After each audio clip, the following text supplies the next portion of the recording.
started here. Thank you so much for coming. When I saw all these beautiful people, I'm like, oh, they got up early too. And I couldn't believe it because it was hard for me to get up. So I'm glad that all of you guys are here, especially because this is Culture Banks' first in-person event in Martha's Vineyard, and I cannot be more excited. This makes me so happy. All right, I'm not that tall, so let me just inch back in here. Whew. All right, like I said, I'm so excited about today's event and our panelists. Now, the reason I'm gonna have to read a little bit of their bios directly is because they're all so phenomenal that I can't actually memorize all the great things that they've done. I'm actually not even gonna be able to tell you guys everything that they've done because then we'd be here all day, and we definitely wanna keep things moving. So I do wanna start with my fellow Hamptonian. We can get into the HBCU discussion later. But my fellow Hamptonian, Michelle Jawando, who is the Senior Vice President at Omidyar Network, which is a social change venture that works to bring about structural changes that will fundamentally shift the systems that govern our lives. She oversees, everyone, the global mission of the program. And of course, it's teams of 3 impact themes, which are responsible technology, remaining capitalism, and pluralism, as Omidyar attempts to tackle the biggest and most intractable challenges facing the planet in the decades ahead. And before joining Omidyar Network, see, that's just the Omidyar piece, guys. Like, she's done so much before. So before joining Omidyar, she was the head of U.S. strategic engagement and public policy partnerships at Google. God, she's an attorney. Like, she's worked like different administrations, different like I said, it was too much for me to give it you all. So I'm just trying to do the best with the highlights, everyone. But yes, this is Michelle. And then next up, we have this is what I call my sister in entrepreneurship, Chanel Cathy. When I tell you, she is so fabulous on so many levels. She is the founder and CEO of CJC Insights, which is a strategic communication and public relations agency. CJC Insights has led communication efforts for BIPOC-owned unicorn startups with billion-dollar valuations like Isuzu and movement-building nonprofits like Digital Undivided that just had an event about a week ago right here on, she knows, she was there as well, on the Vineyard. And she was named to the 2021 Forbes and Next 1000 list and the Observer's PR Power 50 list. She also received the 2020 AdColor Change Agent Award and is on the advisory board for the Wall Street Journal's Women in Workplace series. Chanel, did I get it? Most of it. It's a lot. I hope I got through most of it. And last but not least, this event not possible without right here, Michaelia Davis. Yay! Yes. Hailing from Brooklyn. Shout out to any Brooklynites out here. Yes, from Brooklyn. She is, now y'all have to hold on to your seats for this. Because at the time when we were planning this event, she was not in this position, but she is actually, folks, going to be the incoming director of Black Family Economic Mobility at the Ballmer Group. Woo! That would be Steve Ballmer. Yeah.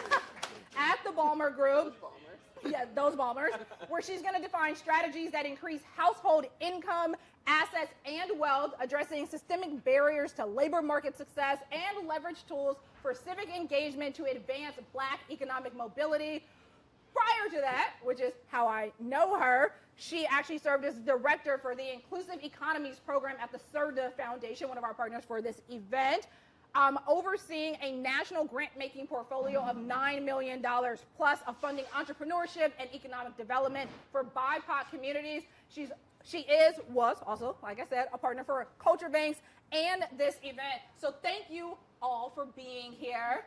I just feel like there's so much great Black, excellence out here today.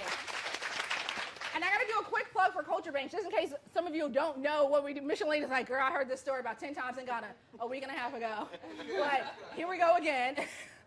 Yes, so Culture Banks, we are a business news, actually the leading Black business news company. Think CNBC meets Spotify's Rap Caviar playlist. Like, that is Culture Banks in a nutshell. Check us out. Subscribe to our newsletter. All right, enough. My brother is randomly texting me right now. He obviously doesn't know. He's in Texas. He obviously does not know what's happening right now. Okay, but into our quick panel discussion, and we are going to open up to the floor to ask questions, of course, to our great esteemed panelists. But we are going to start with my fellow Hamptonian, Michelle. I know there's Howard people in here. Don't get upset. Okay. Right. We see you at Amika Spelman. Yeah. We see you. We see you. Oh, Parker Lane. I'm sorry. AUC. No. AUC. All HBCUs. Yes. And we love PWIs too.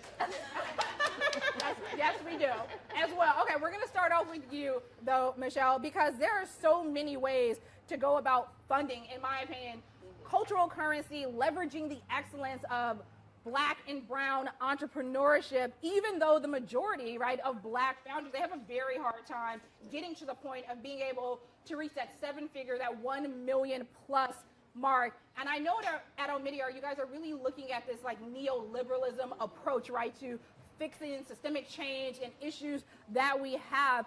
Is there a different type, a new approach, right, that we can use to help level the playing field when it comes to this type of funding and the many hurdles that we as Black entrepreneurs face? That's right. So first off, thank you everyone for being here this morning.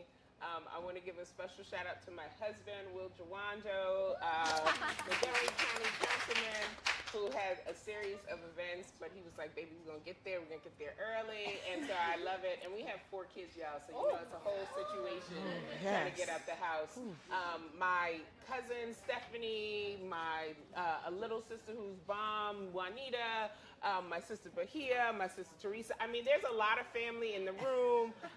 So I will not shout out everybody because I don't want to get in trouble. But I do want to say, I just want to thank you for showing up and for supporting Corey in the work of Culture Banks. I think it is so hard sometimes to have these conversations and to figure out how do we leverage our collective social capital so that we can think about capital in our communities, so we can think about how do we change markets. And the fact that you all thought it not robbery to show up this morning after we were all out yesterday, it means a lot. So I want to say thank you. So just 2 seconds on Omidyar Network, because people are like, what is that, Kim? I see you. Omidyar Network, Pierre Omidyar was the founder of eBay, was one of the first investors around PayPal, and had this kind of notion that in order for us to really look at systems and how do we redefine social trust, we needed to think about not just markets, but we need to think about the relationship between people and markets. And so we started and essentially were one of the early adopters of what impact investing has become known as. However, it was 2016, Pierre said, listen, I've spent almost $1 billion in proving that markets can be structures to change incentives for good, but look at what's happening politically. Look at income inequality that's still changing. And so we did a massive reorganization. I was out minding my business, and in the middle of the pandemic, he said, I needed someone who is gonna look at politics, where I spent my early part of my career, tech, where I spent the mid of my career, narrative and culture, which had always been a part of my personal identity, and let's figure out what we can do to change systems. And so even though we still continue to engage in impact investing, we're also doing what we consider traditional philanthropy, but we're also looking at incentives in the market. And we're saying, listen, what we have right now has created massive inequality. What we have right now has locked out of almost everyone in this room from getting $20 billion valuations. So the system that we have right now does not work. And so how do we change that for Black and brown founders, not even just here? Most of our work had been international at that point. But how do we change both the structures of the system and how do we reimagine something different? And so a lot of my work is to challenge how we thought about the markets that we experience today. Who is there? Who's at the table? Thinking past this idea of like markets all good and like people bad, right? And saying, actually, the markets that we have locked out of voices. They've locked out Black and brown founders. They've locked out Black women. They've locked out Black men. They've locked out our communities who have disproportionately been closer and proximate to the issues, but yet haven't been able to access the capital. And so we're trying to change the incentives at the structure level. We've been working with legislators and policymakers. We're working to kind of push back on even the kind of notions that you're starting to see of the attack of woke capitalism, because they're coming for us, because what we're starting to see is a change in the conversation. And the minute some of us get a little more access, they're like, oh, whoa, whoa, whoa, whoa, whoa. Too many of y'all here, so we're going to have to close the door again. And so what we're trying to do is to get ahead of that, to change the conversation, to bring more people. And listen, we need our white brothers and sisters at the table, because a whole lot more of them than there are of us. But what we're trying to do is, if you can educate and bring people into allyship and partnership, when we can bring in multi-billion-dollar foundations and put money behind people like you in this room, then we're going to change, and we're going to see the change in the markets around the world that we really want to see. Yeah, I love that. And I love that when you said multi-billion-dollar foundations, you're like right here at the bone. Multi-billion-dollar foundations that she's talking about, but also creating the narrative, crafting the story. All of that is super important. And this is where Chanel comes into play, which she typically in her role will be very behind the scenes. And I was like, but this is the problem, is they don't understand the Black women that are putting these companies on Front Street. And one of those companies, which many of you have probably heard of, is Isuzu. And back in the day, Isuzu and Culture Brands, we started around the same time. And Chanel came to me and she was like, nobody's trying to cover what they're building. And I said, Black media will cover Isuzu first. No, because nobody else cared about this fintech company, right, that could revolutionize the space they operate in. And Chanel, this is why I feel like what you do, especially because I know all the different great organizations that you work with, including Digital Undivided, but being able to help these Black founders get to that unicorn, that billion-dollar valuation status is really where you succeed. So in your experience of taking startups to unicorn status, but the thing is, a lot of people don't know that this is a Black-owned firm that did this by herself, by a Black woman. Most of these are multi-conglomerate institutions that make that happen, but not Chanel. She did this by herself. So I would love for you just to share, how do we effectively communicate, right, the importance of Black and brown founders the way you have so eloquently done over the years? Goodness, thank you, Corey. Clearly, I need to bring Corey with me everywhere I go, every morning. I mean, you're hype woman. Everybody needs a Corey. Everybody needs a Corey, you know, and it takes a village, and I have my sister and my partners here, and it's just great. And I have to say, you were the first to cover a lot of my clients, and it means so much. But I think it starts even reflecting on my career. I started in corporate America, so I worked at ABC News, I worked at Unilever, I worked at Viacom, and I always worked for CEOs. And I'm watching, and I'm doing their, investor call, and I'm doing their script writing, and I'm doing all the behind the scenes in a lot of powerful rooms. And I'm often the only one that looks like me in there. And I remember I just had a moment, and I'm like, I remember it. I was actually in San Francisco. All of these business magazines were laid out. There was not one person of color on the cover of any of them. And I quit my job, no plan. And I know my sister's sitting here, she was like, wait, what? Your sister's saying, I remember when you did that. And we're like, girl, you remember. And it was like, I'm going to build this out of my savings. Let's go. But I was surrounded by people like Corey and, the founders of Isuzu. And I really believed in the businesses that they were building and started what I thought was consulting for a summer. And here we are 4 years later. But if you look at that timeline, 4 years of investment, 4 years of time, building a brand, working on narrative, doing media training. I'm so glad you said narrative development and story and the power of all of that.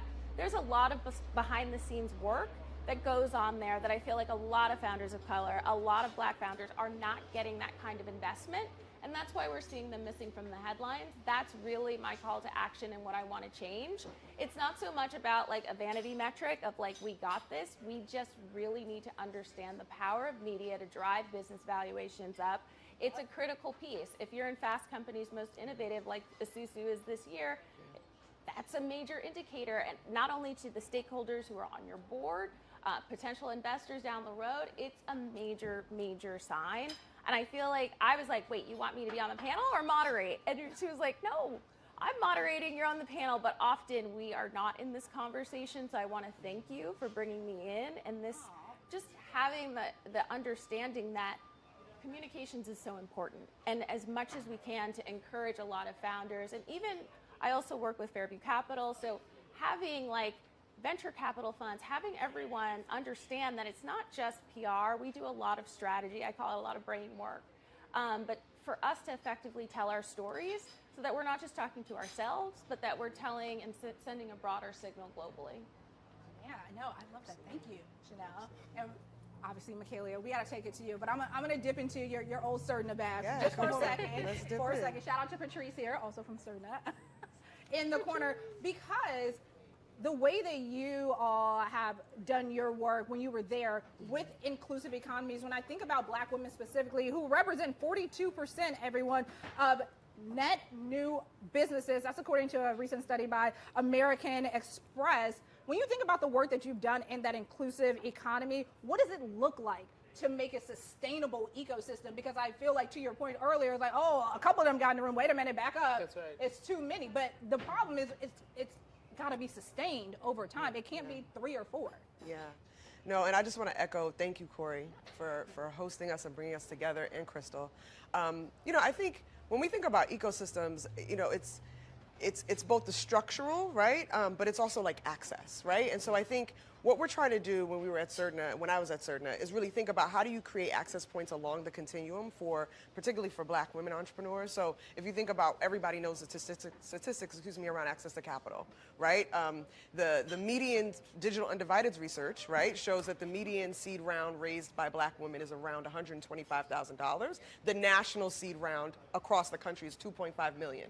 So like, we're talking about like barriers around access to the relationships, around access to some of it is knowledge, and some of it is also, like, to your point around narrative, it's changing the narratives that drive risk perceptions around what is a valuable or credible company to actually invest in. And so when we talk about building ecosystems, we actually have to be tackling all of that. So we did a lot of work to, one, support ecosystem providers, so folks who are out there in the field providing direct service to entrepreneurs, helping train them up and get them access to relationships, actually working directly with financial providers who are innovating on products to make sure that they can actually get products in the hands of Black and brown women who are founding businesses, and everything in between. So it is a little bit of, when you say ecosystem, it's a lot, because what we're actually solving for is decades, generations of systemic market failures. And you could argue they're not actually market failures, because in a lot of ways they were designed to work for a specific community that doesn't include us.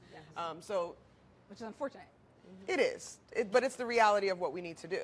But we have women like you all in very powerful positions who are helping, right, to change that, to move the needle. Michelle, we're going to bring it back to you because of the work that Omidyar has really done over the decades. In your opinion, how do we collectively as a group, and maybe what you guys are doing at Omidyar, effectively really shift the economy away from the existing power structures, as Michaelia just referred to, and move right through advocacy, perhaps, as a catalyst to spur change across that broader kind of investor ecosystem? That's right. So Adrienne Marie Brown was on the Tipping Point podcast that I highly recommend. And she said, we are in a time of new suns, and that currently we are living in a system under other people's imaginations of what was possible. And one of the reasons I love our work around reimagining capitalism is that we are living in a market, as Michaelia shared, that was designed to work this way.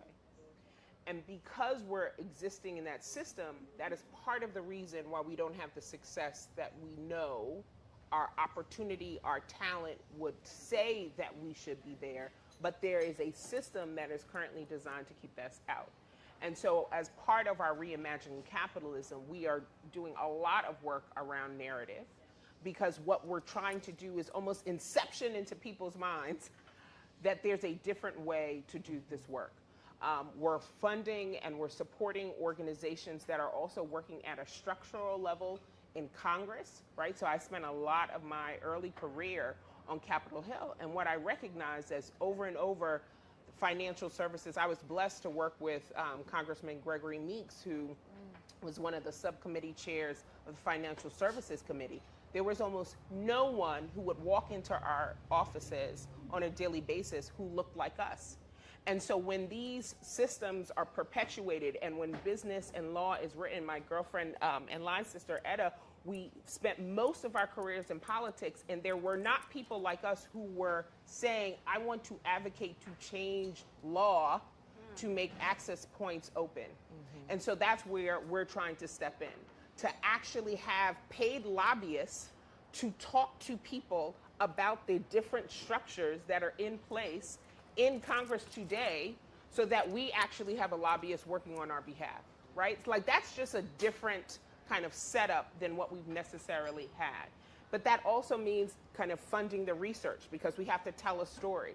That means working with the press. And so we've been doing things about like working with some young documentarians who are looking at this question about why is it so hard to find a black unicorn, right? And so telling multiple stories and multiple pathways so that we are reimagining and we can be in a time of new suns. Now, what I recognize is as long as they give me the keys to this kingdom, y'all, we're gonna be okay. But the minute they figure out I'm trying to give money away to our folks, it's like, okay, so what does that mean? So that means that we have to make sure that we're building multiple networks so that it's not just Michaelia or Patrice or myself or any of us doing this work by ourselves, because then if we can future-proof this work, because let's be clear, we're dealing with the system as it exists today, but the minute we get a handle of this, it's gonna look different. Right. So we're trying to build enough networking, and I'm so thankful for Corey for even just bringing it. This is the first time on the Vineyard, but it is not the last, because there's so much black wealth and talent that's on the Vineyard during the month of August. And my husband and I always think collectively, if like all this black talent and all this black political and social and wealth capital could come together, like the world would look so different. Yeah. And that is so exciting. And so, but you need people who create the systems and the networks. And so that's a big part of what we're also trying to do. No, I mean, you got a big task ahead of you. I'm here to support them. Yeah. To the best of my ability. Chanel, the work that you're doing in building up startups, what I like to say, the little scene stuff in the background. Corey knows because I go in early. It's like 3-4 people in the company with an idea. Right, and I'm like, oh, Chanel, you're doing too much work. I'm like, I don't know where this company is going, but I mean, if you have the vision, if it's been laid upon you, then keep going with them. But because of that work, you've been in the room with some of the biggest VC funds, right? Not just in the country, but in the world. But there are problems, right? Because 70% of venture capitalists, they happen to be white. We know that 26% are Asian. And Bahia, correct me if I'm wrong, less than 2% are black venture capitalists? Yes. There we go. Shout out to Bahia. Bahia. VC includes. Yes. So you know that firsthand, which means you also know the untapped market potential and opportunity for even the work that you do at CJC Insights. Can you just kind of expand upon why that is such a great market for you? Yeah, and I love that you're mentioning the research, a lot of which is digital and divided. Like, there was intention there. To me, data it's just a critical piece to storytelling. And I think that first piece is educating people on this massive problem. It's been the status quo, business ads, people are writing checks. I was just looking at WeWork's founder, and I was like, wait, what? Like, a lot of times it's like, we don't have that option. We talk about this all the time. I'm like, I can't fail. I don't have the option to, I didn't make it. We didn't get any coverage. It's just, for me, that pressure is a lot different. But it's also different on our founders because they're also feeling it too, and as well.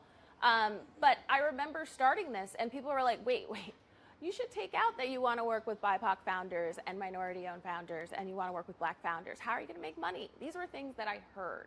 And you're talking about all the power that's here. There's so much potential. And for me, redefining that narrative, putting more founder stories out there. This is a founder-obsessed culture. Why are we not seeing more founders of color out there in the headlines? And you know, the work that you're doing is so great, and it's just like we have to push the broader narrative for folks to see these stories, because we need to show, yes, I rep a lot of the stats that show less than 1% of black and Latino women founders are getting venture capital funding. That's not going to work. That's not sustainable given the genius that's not only in this room but all around. So how do we use data for storytelling to push accountability and to show the gravity of the problem? But at the same time, how do we bring these stories of resilience to the forefront? Because it inspires that next generation. This is not about us. We're all probably going to bring our kid. I don't have kids yet, but hope to. You bring them here and you want to inspire them for the next, for whatever they're going to create. But you have to see it to be it. So I feel like for me, and it sounds like you're doing such great work too, just bringing narrative to the forefront, because I remember so long ago, PR was the afterthought. Like, oh, we need to do an announcement. Oh, we are going to do a press release. And it was so formulaic. And I'm like, you have to think beyond a press release. Right. Why are you bringing me in at the 11th hour? Everything's done. We could have made so much more of this. So all of my clients know, find me early. And, hearing the research, I remember when we did the CNN piece around the 93 black women that raised $1 million in 2020 with Digital Undivided. And I remember CNN was like, we want photos and we want to do all of this. And then so many women were like, oh, I don't know if I want to put it out there, that I raised money. And I was sitting there live time watching, and I'm like, what's going on here? Because I know that for other non-minority founders, they are like, oh, I raised $1 million, I raised 10 million, 30 million. They come and they're pitching me to tell those stories. But there's a hesitancy amongst us to talk about what's going on with our business because we're worried it might stifle other capital. But we have to kind of break a lot of these systems and reimagine how we are talking and how our media coverage is going, both multicultural media and just thinking about the Wall Street Journals and the New York Times. Right. I know you mentioned the Wall Street Journal. She knows. I literally was like, I went in with a bunch of critiques and they put me on the advisory board. I thought I would never get another Wall Street Journal story, but I just hope you bring that authenticity and if something is off, I call it, and that's what we just need more people to do. And I feel like she said sister in entrepreneurship because it was so freeing becoming an entrepreneur. There was no one to check me and say, I don't think that executive belongs in the room, or I don't want that person here. I value them. I value what they're doing, and I'm making the list of the moves, so now I do it. And it's paid off, but I'm just truly blessed. Yes. Wait, I love that you mentioned the press release, because I always tell Chanel, don't send me a press release. I'm not interested in your press release, and none of my media partners are either. I need the actual impact in the story. Save that press release for the wires out somewhere, and someone will pick it up maybe somehow, some way. All right, Kayla, we're going to bring it back to you. Yeah. This is now for your forward-thinking work, because I actually don't know a ton about, I just read, speaking of press release, I read her press release. And then I sent it to other people that I then told her about later. I was like, by the way, I sent it to this person. I want to talk about the Black family ecosystem and, what you kind of see this next chapter for you and the work that you're going to be doing with the Ballmer Group. Would you consider this inclusive funding strategy?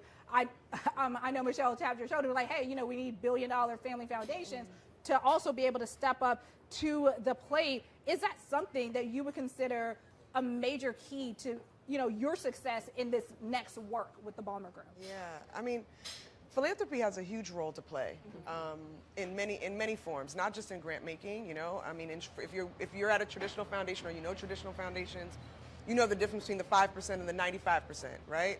Folks around here, I see some nodding heads, right? So some people describe traditional philanthropy as basically, it's like a hedge fund that does some social impact work, and that can be challenging because we actually need to be using all of our tools if we're actually trying to solve a systemic problem. Right. Fortunately, Ballmer's not a foundation. It's a philanthropic entity, which gives you a lot more flexibility to do a lot of things. And I think that's really important if we think about all that needs to be done. When we think about the assets and the wealth, right? So yesterday, if anyone was here yesterday, and you might have heard this already, there's a 220-something year gap between the Black and white wealth of families in this country. And so, when we think about that, that looks like everything from, housing, which is the number one asset that most Black people hold in this country. It looks like income, whether that's from an actual job or whether that's from a business that you've been able to start and capitalize properly. And everything, education, workforce, everything that comes into that. And I think in order to solve those challenges, we actually have to be thinking both about the narratives, because those are the mental models that actually dictate what we think is possible. And a good example of that is if you think about the 95% that traditional philanthropy holds, right? So, and Bahia knows this, and the 2% of VCs that don't get access to that. So that's 98% of Black VCs that are not getting access to those dollars. A lot of that is just about, bias. Jennifer Eberhardt, if you all are interested in reading that research at Stanford, has done tremendous research to actually look at the fact that a lot of institutional asset owners are actually missing out on returns by not investing in Black and brown VCs. And so there's a question about, like, are you actually violating your fiduciary responsibility, as as a director of these assets by kind of not investing in us, right? And so I think part of it is changing those mental models to actually shift the way people think.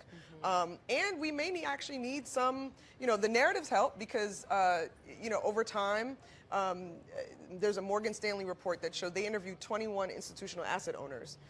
And over a 3-year period, it went from 40 to 63% who actually thought that investing in diverse fund managers was actually a positive strategy. But what they identified was their barrier was the idea of risk. Risk, there's a perceived risk and then there's real risk.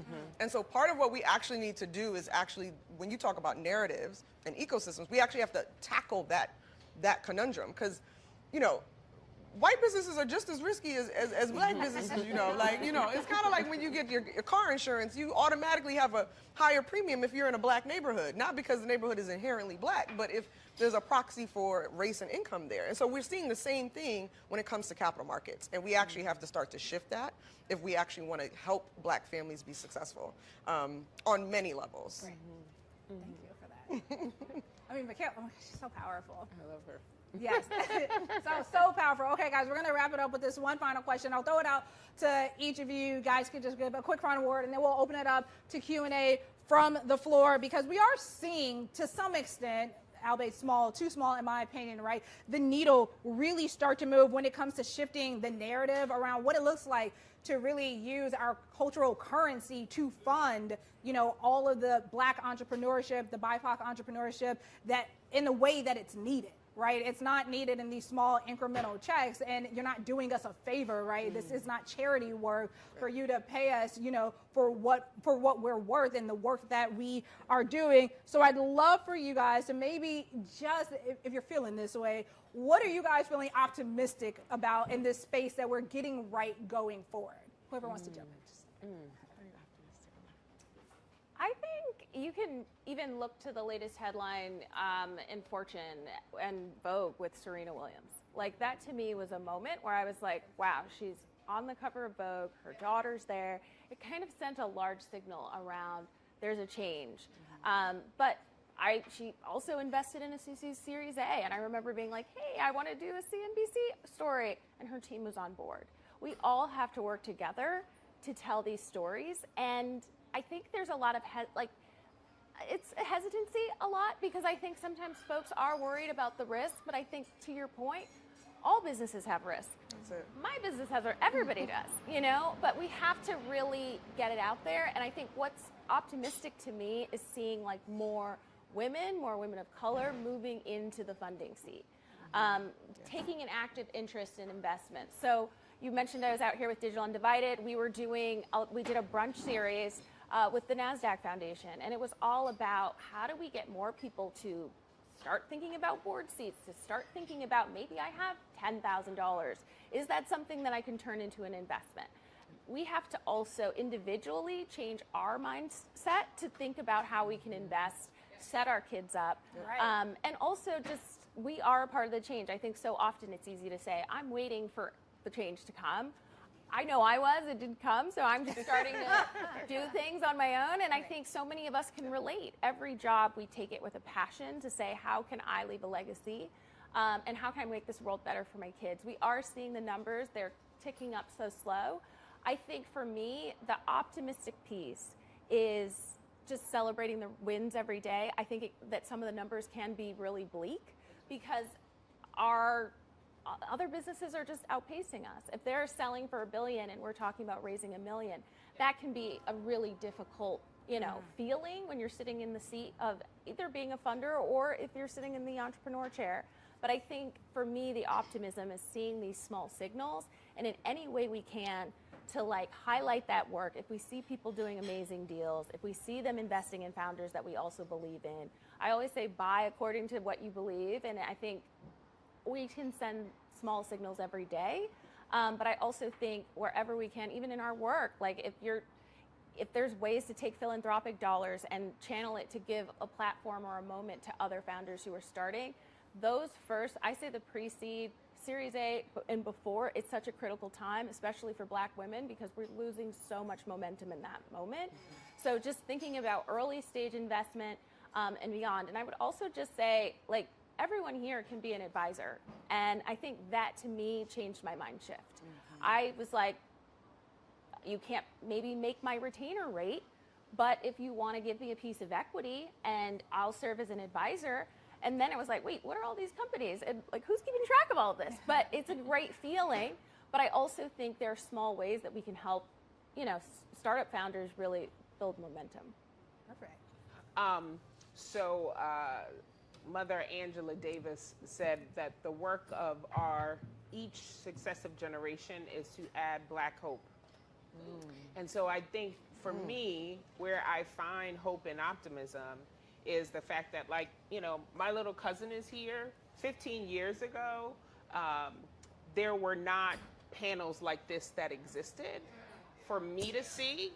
And now she's here and she gets to see all of you and to network and to talk. And that, you know, I won't get emotional, but it is deeply, deeply emotional and personal because we're talking about changing generational curses and barriers to Black wealth and opportunity. And that's literally what we're doing in this room and each of us in our successive work. I know that the challenges are great. You know, it took me a year just to get a global team to see we're moving in a different direction. We have offices in Africa, India, Europe, in the US, and trying to shift where people don't see a renewed focus as lack, but actually abundance and a conversation about equity. And we're not isolating others, but we're changing generations of exclusion has been a hard way to go, y'all. Yes. And I'm being real, right? I'm being very vulnerable that you understand that so much. And I'm so glad you said mental models, because half of my work is changing people's ideas about what's possible and what needs to happen.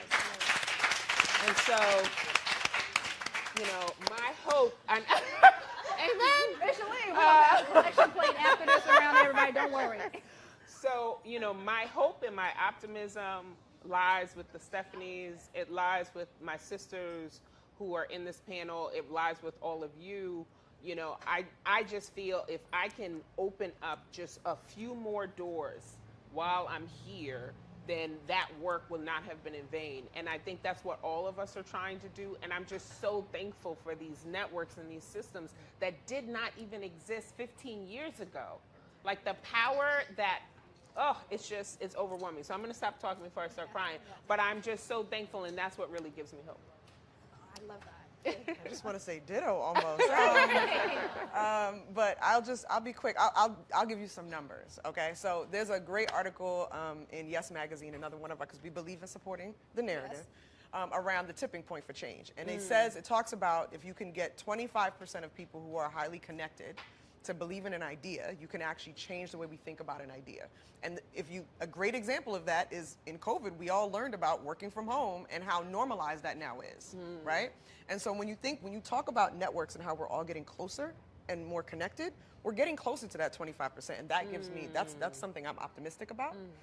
That's number one. And number two, it is possible, y'all. It is possible for us to do this work, and we can target small pieces and small numbers. So another one of the grant projects that we support is something called Path to 1555, which is all about helping to grow Black businesses in this country. And their research shows that if you could get 15% of Black-owned businesses to hire one person, just grow by one person, you can grow the economy by $55 billion.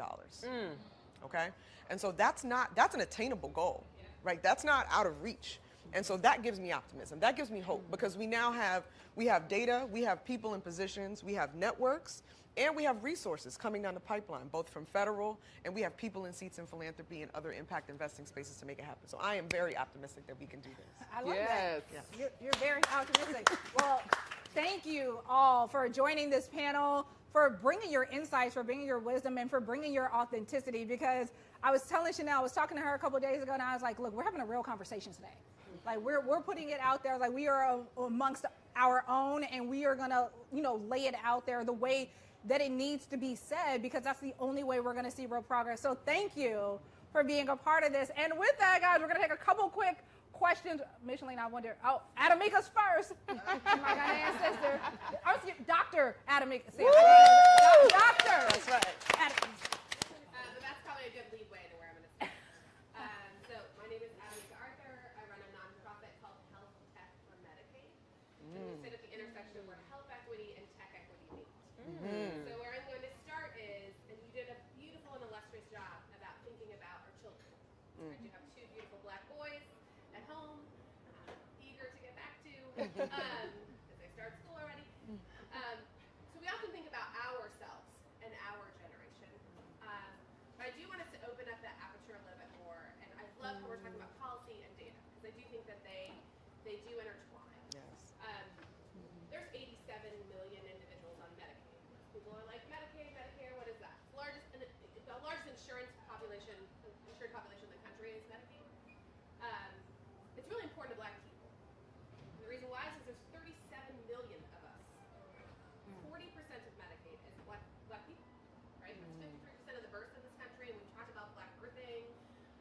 So I think as we think about ourselves and our generation, how is it that we can help others grow up, but also reach way down, right? Because I think we will continue to grow the gap in wealth if we don't think about replacing that gap with health.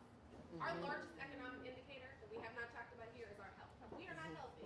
And I know a girl talked about it yesterday when she opened up our program. If we're not healthy, if we're not here, there's not enough sisterhood relationships that are going to get us anywhere. So I'd like to know a little bit more about how is it that we can think about using policy and using data to not only spur small business growth and entrepreneurship, but making sure that we're adequately leveraging our people and their economic progress specifically, but also our health in the process. So that's just a disclaimer. What have you guys been seeing and doing in regards to health as well as business growth? So I can start, and I can give one of the concrete examples that we're a sister that we are in relationship with, Erica Seth Davies. Some of you may know her, the new CS. Shout out to Erica, the head of RIA Ventures, which focuses on reproductive health, right? Particularly for women of color. And the reason I bring that up is because it's part of that ecosystem we were talking about. So how many there you go. So how do we have 20 Ericas and 20 funds that are focused on health in the black community, right? So because Erica, they didn't invest in any black people. and this is what I mean, because so part of what we need, right, if we're thinking about our children or our children's children, is we need infrastructure, right, that lasts beyond, one set of programming or a grant cycle or anything, that actually can diffuse capital throughout all of our communities and get the things that we need, right? Micheline and I got to work together in Newark back when I was at Prudential. And there was a movement led by the phenomenal Dominique Lee in the South Ward to really try to get Medicaid in schools, because that would give kids access and their parents access to a bunch of services that would be super helpful. So we actually need to be thinking about funds and support systems to support those leaders, because these are the leaders who are actually building the solutions, right? And the problem is we don't have enough funders that see those leaders and see their solutions and the work you're doing, for example, as incredibly valuable. And that's what we need. That's what's going to get our children's children, right? You talk about health, to actually get supported. And I think how we support that pipeline, whether it's fellowships, right? And supporting the pipeline of talent, whether that's supporting the innovations in healthcare, whether that's addressing the policy and the ecosystem to get Medicaid in schools, right, to use the tools we have, we need to be funding on all fronts. And we need people to see that as valuable. Yes, we definitely do. Thank you. I hope that was... No. Another question from the floor here. Take one. Don't be, right. We'll come back to you, Micheline. We're gonna diversify. This is a great talk. I wanted to kind of emphasize the importance of perceived risk to actual risk, and that was really amazing. But what about the other side, where the VCs that kind of operate within the current state of capitalism and the resistance to actually kind of join you in reimagine capitalism? So, to quote a great American poet, to move in a room can we like kind of emphasize the importance of mentorship? That's the thing that's kind of like it. Because I'm going to be joining Yale, and the power of mentorship really kind of catapulted me into actual medicine. And I think that's something that we can kind of implement. You're joining Yale as faculty or? Family medicine. You can talk to Adam Aka, fellow doctor. Yeah. and originally. Well, I so appreciate bringing in the great poet and author that is S. Carter into a room like this, because this is what we do. Yes, it is.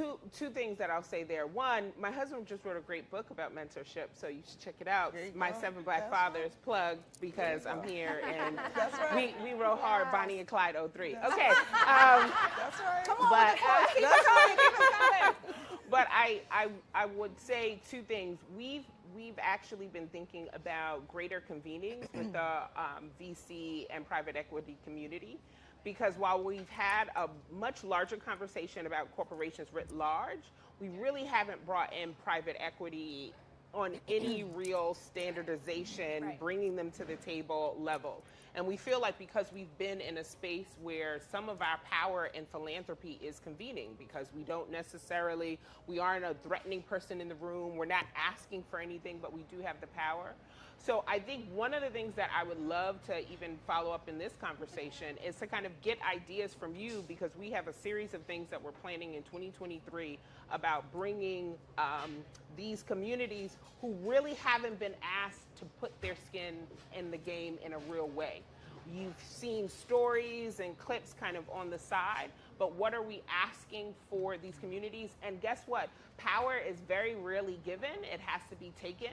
And so we're going to have the conversation of convening. And if we're not doing that, we're also going to be thinking about how do we leverage our political voice, where right now we have a Kamala Harris, where we have a Wale Adeyemo, who is the Deputy Treasury Secretary, Black Nigerian, who's in positions of power, so that if we can't have you at the convening table, we can change the structures to force you there to change the outcome. So let's continue to be, yeah. We will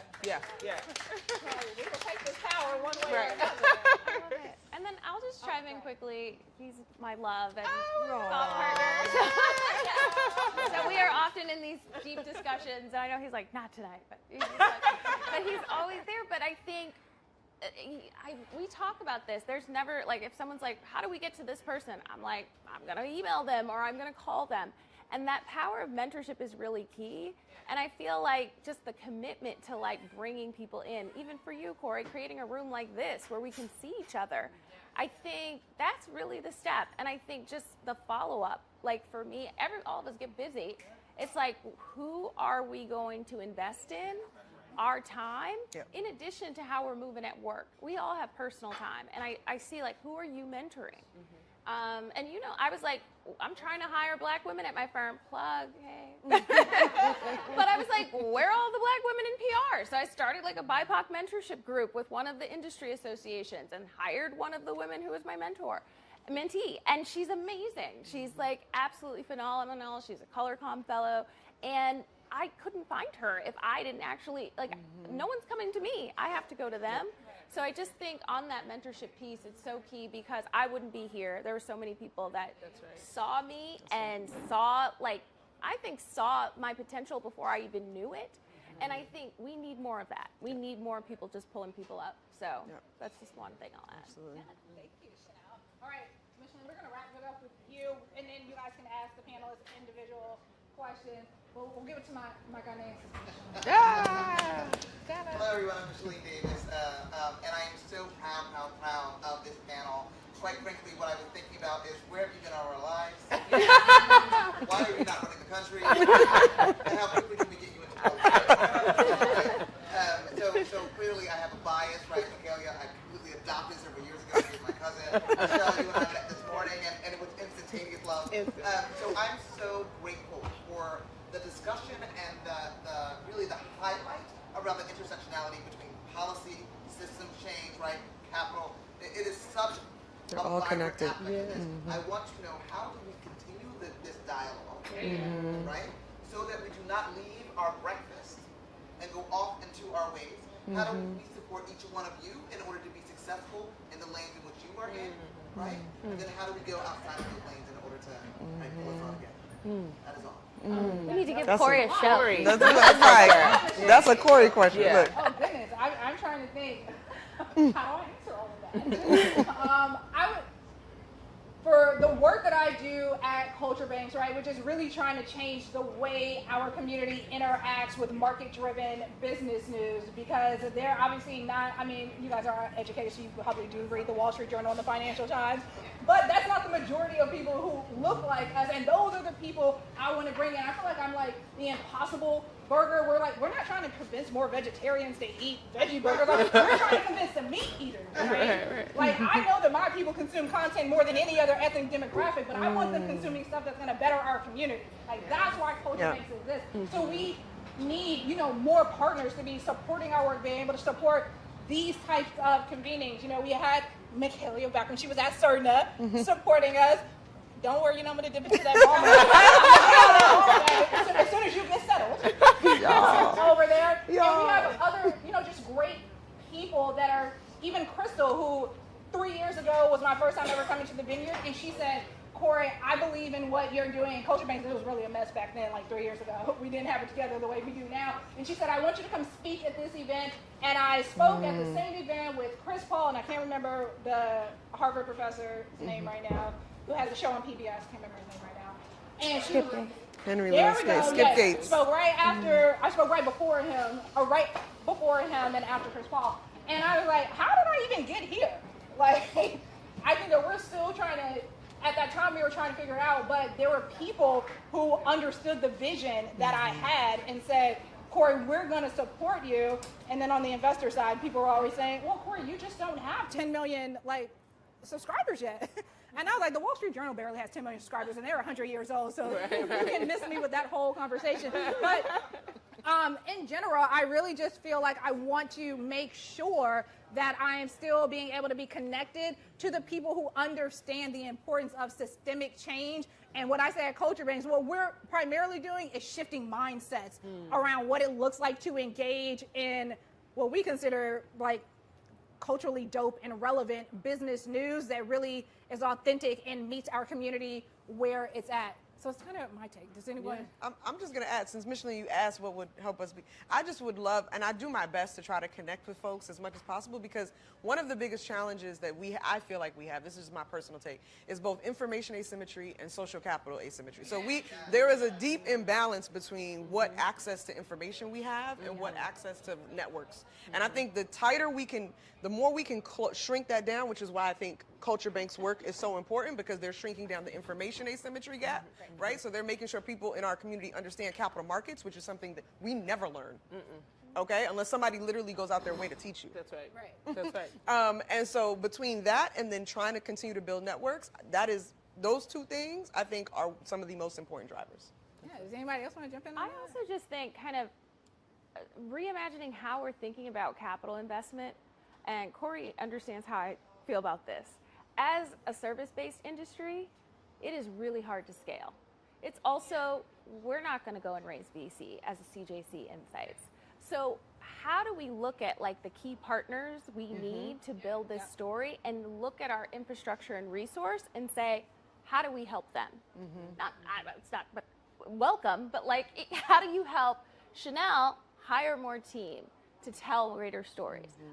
We as a shop say no a lot, and I wish I could say yes to a lot of things, but there's just a lot of, but we are, and it's not just huge multi-million-dollar companies struggling to scale. A lot of our businesses founded by women of color are struggling to scale, and we do not have the capital to do it. And if we're going to change this narrative, we have to think about the funding. I repped iFund Women, was one of my first clients, iFund Women of Color, so they do crowdfunding for women-owned businesses. So I started early on just learning all the dynamics. And then if you're working in this sector, I'm learning a whole heck of a lot. But so many of us do not know how this works. We do not know how to take equity. We do not know how much of a percent, or if it's a percent to ask for, if we're an advisor in a company that then goes on to do well. And we have to stop pretending we don't know. I call Corey all the time. I'm like, what do you And think? I'm like, Chanel, girl, let me hear them terms. Let me go through that term sheet. Like, terms are a I'm about to thing. break this whole thing And down some for of them you. are predatory. So I think we just have to be really honest about this. And it's not, you're not wrong if you have to say, I don't know. And I think there's a lot of like, I don't know going on, and people don't want to talk. They don't want to ask. But we need rooms like this so we can get our answers answered and that we can get money. I really think to me, scaling is the biggest thing. I'm not unique. But if we had money to give a bunch of amazing publicists like me, the money to go and back and support other amazing businesses, just think about that at scale. Just say minimally, just to keep this conversation going, if anyone at Midiar or if someone else would, I can fund that. Like, we want to minimally just keep this conversation going. I love If Issa. someone wants to go in with me and fund. Come on, Issa. Shout out to the Bill and Melinda Gates Foundation. Yes. Thank you. Yeah. Thank you. Yeah. Don't worry. We'll talk after this. There you We'll go. talk. Problem solved. 3, we got it. We got it. So Yeah. we got something. 3 of us, There we we got go. it. Yeah. Manifested. Yes. Yeah, there you go. You There you spoke it. go. That's awesome. You spoke it. It's going to happen just Yeah. in a few months in San Francisco. This is very true. Yeah. So there we go. Yeah. We're gonna make this happen. I'm so excited. Everyone. Okay, so we're gonna just wrap this up, everyone. Once again, thank you guys so much for joining. Please drink the champagne, guys. The champagne's not gonna drink itself in the back. It just doesn't work that way. Eat the food. I'm just saying, network amongst one another, and thank you. Thank you, Corey. Thank you.